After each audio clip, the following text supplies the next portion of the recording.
So next up, I'd like to invite Paul Bingham of CDM Smith. Thank you, Paul. Take it away.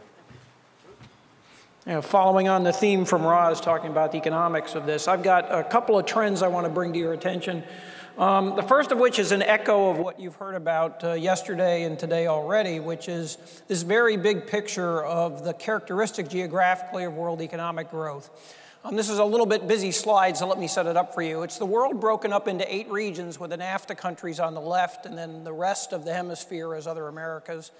Then Western Europe and emerging Europe, which is Central and Eastern Europe, then Middle Eastern, North Africa, Sub-Saharan Africa, then our traditional developed country trade partner in Asia, Japan, and then the rest, the entire rest of Asia Pacific. And for each of those regions, there's the, going back to the recession year of 2009, the real GDP in percent change terms, and then for each of the years until the final bar, which is the forecast for this year through the end of the decade.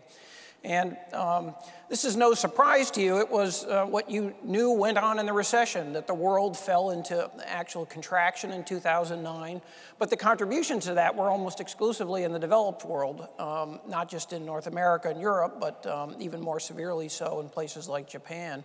But that for some regions of the world, they actually never shrunk, especially in Asia, where the growth continued, even though it was at a slower pace.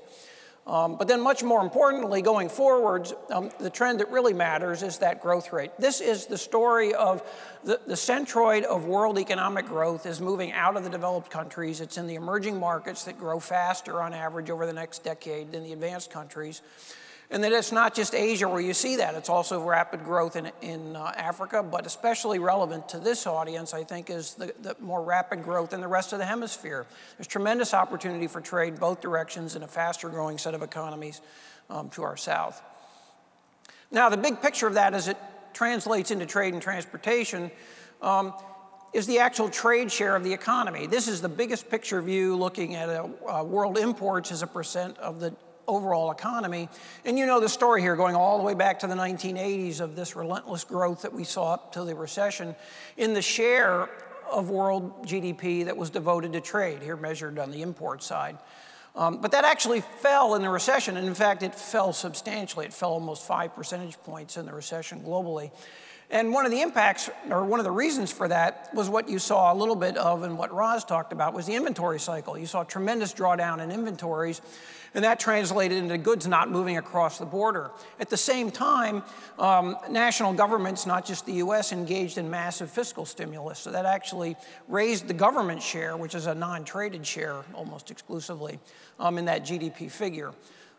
But in the recovery since then, it's been slow, but globalization is coming back. Trade is increasing again.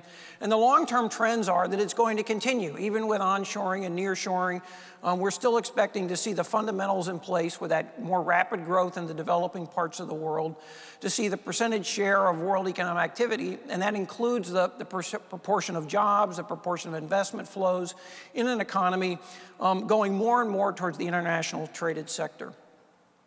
Now, there's another dimension to this that you can look at, which is those trade activities are typically in the form of goods, and for the most part, manufactured goods, though not exclusively, with a lot of the resource commodities moving as well. But if we also look back over the long term, all the way back to the 1970s, you can see the long-term trend in the developed world, even in the world here in total in this brown line, is that the manufacturing share of the world economy in these individual countries has been in decline.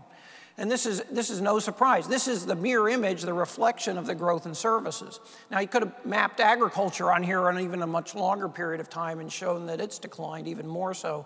But if you look at the share of GDP, the long-term trend is pretty clear that manufacturing continues to decline as a share of the economy, and that has implications for the public perception, the policymakers in terms of their understanding of the importance of manufacturing to the economy, and especially the importance of manufacturing to trade. Now, there's been a slight uptick that we saw after the recession, and there has been some very positive developments in terms of the competitiveness of the US in manufacturing, but that's still predicated on a lot of the other requisite components of the economy we need to make sure that we're able to compete as manufacturers in the world economy. And that leads me to my next slide, which is the competitiveness of the US economy. The World Economic Forum, each year, they're the group that puts together the Davos meeting of world and industry and political leaders around the world.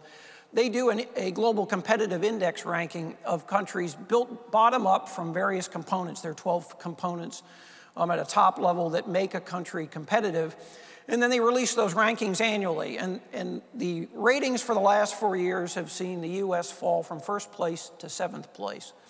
And that's not just a reflection of what's been going on in the recession. It's related to a number of the component factors that contribute to the US either being competitive or falling behind its competitor countries that are investing more.